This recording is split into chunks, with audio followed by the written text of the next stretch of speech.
मित्रों, आज हम अगली कड़ी विश्व मैत्री अभियान की प्रारंभ कर रहे हैं।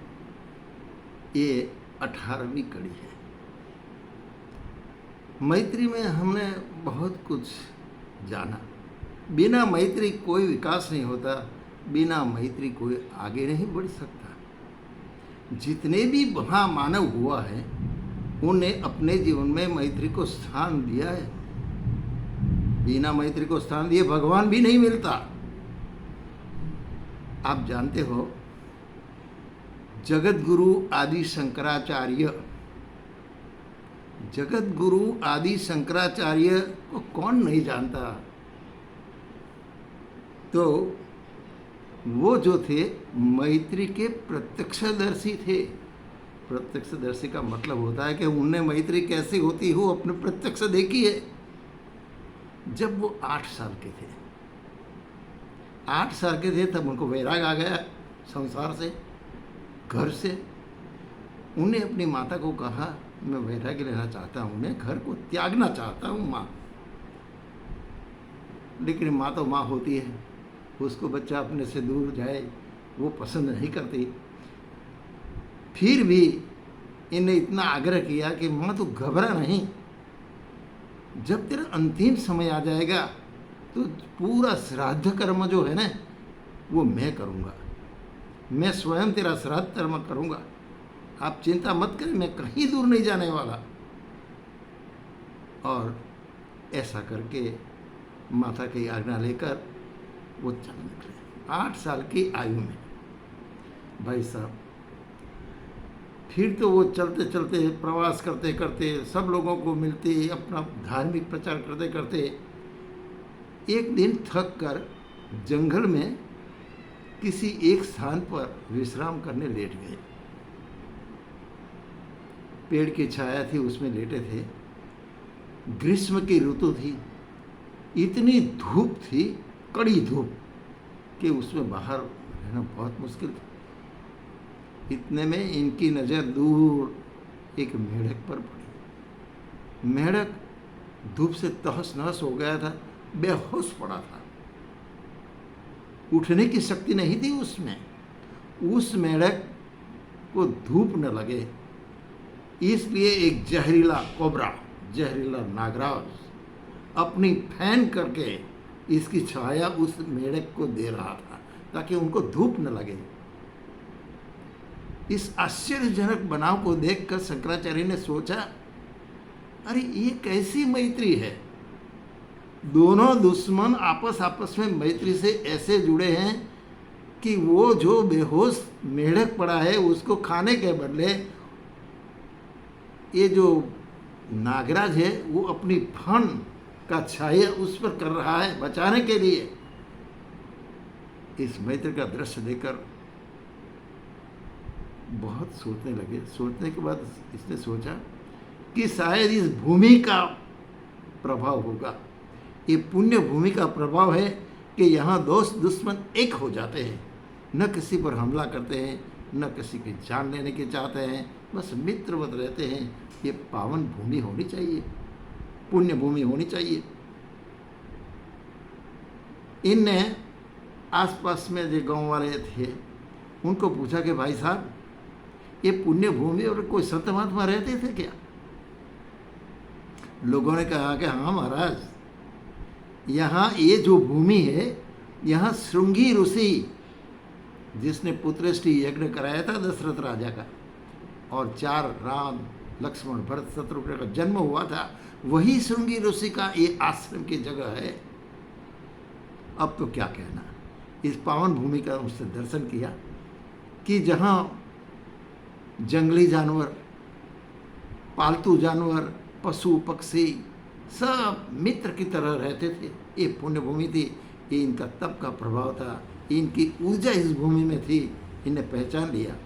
उसने मनोमन संकल्प कर लिया। किसने? आदि गुरु शंकराचार्य ने संकल्प कर लिया कि भविष्य में मैं जो मठ का निर्माण करूँगा तो इसी भूमि पर करूँगा, यहाँ मेरा मठ का निर्माण होगा। और भाई साहब, भविष्य में आदि गुरु शंकराचार्य ने वही जगह पर अपने मठ का निर्माण किया। जानते हो वो कौन सा मठ है? इस मठ का नाम है श्रृंगेरी मठ। श्रृंगेरी मठ की स्थापना इसी तरह से हुई थी। ये है मैत्री का प्रभाव। मैत्री में भगवान रहते हैं। भगवान और मैत्री में कोई ज़्यादा फर्क नहीं। जो मैत्री को अपने जीवन में धारण करना सीख गया वो भगवान के पास रहने लगा, बस हम मान लेना चाहिए। भगवान का एक नाम है सच्चिदानंद, सत्य चित आनंद, जिसके जीवन में सत्य के अलावा कुछ रहता नहीं, सत्य, और जिसके चित्त में हमदर्दी, मैत्री, करुणा, दया, ऐसी सब सद्गुणों भर रहते। चित्त में कोई चित्त नहीं, अंदर कोई दुर्गुण नहीं होता, ये सच्चित। और फिर पूरे जीवन भर बस आनंद में मग्न, आनंद के अलावा उसके जीवन में कोई दुख की बात नहीं आती, उसको कहते हैं सच्चिदानंद। ये भगवान का स्वरूप है, 3 गुणों से युक्त। सारे प्राणी मात्र इस गुणों में अपना जीवन व्यतीत करता है। ये सारे के सारे दोष दुर्गुण जो जीवन में आ जाते हैं, इससे व्यक्ति अशांत हो जाती है, दुखी हो जाती है, विपत्तियों का ढेर इन पर बरसता है, तो शांति नहीं कर सकता, आनंद में नहीं रह सकता। तो जो मैत्री जिसको जीवन में अपनाना सीख लिया, वो आदमी निश्चित रूप से आगे बढ़ सकता है। प्रकृति को देखो, प्रकृति शिक्षक है, ये अपने गुरु है। आप दत्तात्रेय को जानते हो, दत्तात्रेय ने 24 गुरु बनाए थे। ये कोई शरीरधारी गुरु नहीं थे, मनुष्य नहीं थे, ये सब प्रकृति के तत्व थे, प्रकृति के जीव जंतु थे। उन्हीं के एक एक गुण को अपने जीवन में अपना कर वो महान बने गए दत्तात्रेय भगवान। तो ये प्रकृति गुण हमें सीखना चाहिए, इनके पास से किस तरह से जीवन जीना है, how to live our life, way हमें सीखना चाहिए। अगर वो सीख गए प्रकृति से तो मान लो इसका जीवन का उद्धार हो गया। जैसे आप मधुमक्खी को जानते हो, मधुमक्खी इधर उधर फूलों पर घूमती रहती है, ऐसे नहीं घूमती, उनका स्वार्थ होता है। बिना कुछ नुकसान पहुंचाए वो फूल का रस चूसती है, इस शहद इकट्ठी करती है, शहद इकट्ठा करके वो क्या करती है, कोई नुकसान नहीं पहुंचाती, इतनी प्रेम भाव से फूलों से दोस्ती करती है, कोई वैर भाव नहीं, अपना स्वार्थ का पोषण भी हो गया, मैत्री का निभाव भी हो गया। उस मधुमक्खी को देखकर हम कुछ नहीं समझते, खुद ऐसा होना नहीं चाहते हैं। छोड़ो मधुमक्खी की बात, हम तितलियों की बात करते हैं। तितली बस रंग बेरंगी तितलियाँ घूमती रहती है, फूलों पे घूमती रहती हैं, इसको देखने में इतना आनंद आता है, हमको आनंद आता है। तितलियाँ क्या करती है जानते हो? फूलों से दोस्ती, फूलों से मैत्री, हर फूल पर वो जाती है, सुगंध मस्ती से लेती है, अपने शरीर पे इनकी पराग को चिपका लेती है, और ये पराग चिपका कर दूसरे फूलों पर इस पराग पहुंचाती है। ये पुण्य का काम हो गया। वो फूलों का संसार बसाने का काम करती है। ये फूलों की जो इनकी जो वंश परंपरा है उसको आगे बढ़ाने में वो मदद करता है, नुकसान नहीं पहुंचाती। तो ये तितलियाँ, निर्दोष तितलियाँ, प्रेम भरी तितलियाँ, बस हर फूलों पर आनंद के मैत्री के गीत गाती घूमती है। क्या उसको देखकर हमें मैत्री करना पसंद नहीं आता? हम मैत्री का भाव हमारे जीवन में नहीं जगा सकते उसको देखकर। तो ये तितलियाँ, ये मधुमक्खी, ये सब ऐसे हैं। अरे बहुत सारे अखबारों में हमने देखा है कि कुत्ते इतने वफादार होते हैं कि अपना मालिक अगर कोई मुसीबत में फंस गया है तो उसको बचाने वाले, इसकी जान बचाने वाले कुत्ते नहीं देखा। तो ये वफादारी का गुण मैत्री में आता है। बिना मैत्री कोई वफादारी, कोई दया, कोई सहानुभूति, कोई करुणा का भाव नहीं प्रकट होता।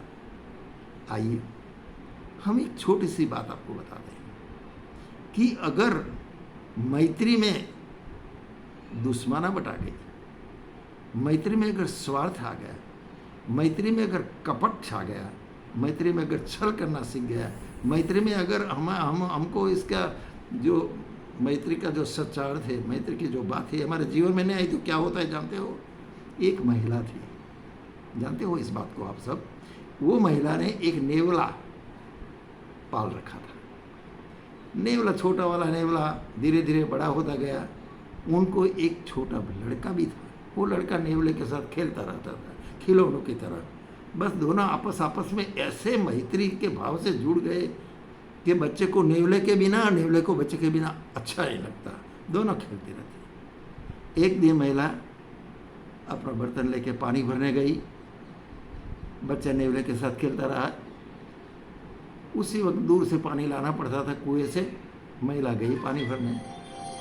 यहाँ क्या हुआ कि एक जहरीला सांप धीरे धीरे घर में प्रवेश किया और वो बच्चे की ओर जाने लगा।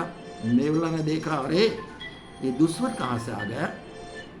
उस नेवले ने उस बच्चे को बचाने के लिए ये जहरीले नाग से युद्ध किया और उसके कटके करके मार दिया, उसको बच्चे को बचा लिया।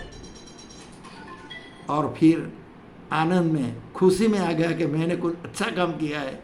वो दिखाने के लिए उसका मुंह जो था उसमें रक्त वाला मुंह हो गया था सांप के रक्त से, वो ऐसे बाहर निकला।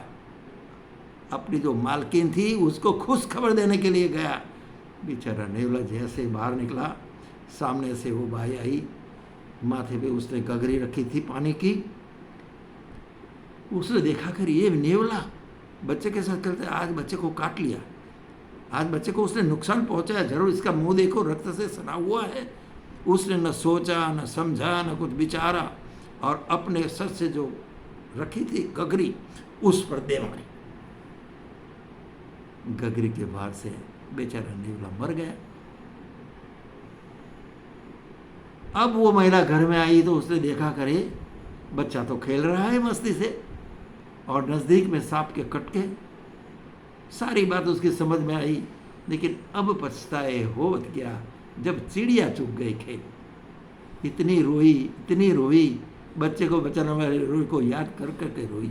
भाई साहब, मैत्री ऐसी होनी चाहिए और ऐसी मैत्री जब पनपेगी तो निश्चित रूप से मान लो सारा जगत विश्व मैत्री वसुधैव कुटुंबकम जो हम सपना देख रहे हैं वो साकार होकर रहेगा। परम पूज्य गुरुदेव ने यही सपना हमने लोगों से देखा है। हम लोगों को यही सपना पूरा करने में तो अपना जीवन व्यतीत करना है भाई साहब। इसीलिए तो मैत्री अभियान चल रहा है, आप इससे जुड़े, बहुत अच्छी बात। तो बिना मैत्री तो भगवान भी नहीं मिल सकता है। भगवान भी मैत्री में मानते हैं। अगर ये मैत्री नहीं होती तो कृष्ण भगवान सुदामा को कुछ नहीं देते। मैत्री निभाई। आइए हम उस मैत्री को लेके सच्चिदानंद होकर आगे चलें। आज की कड़ी हम यहाँ समाप्त करते हैं। आप सबने खूब शांति से हमारा वीडियो देखा, हम आपके ऋणी हैं और आप आगे बढ़ो, ऐसी मनोकामना के साथ हम इस घड़ी को यहाँ पूर्ण करते हैं। आप सभी को उदय सिंह चौहान का सप्रेम प्रणाम।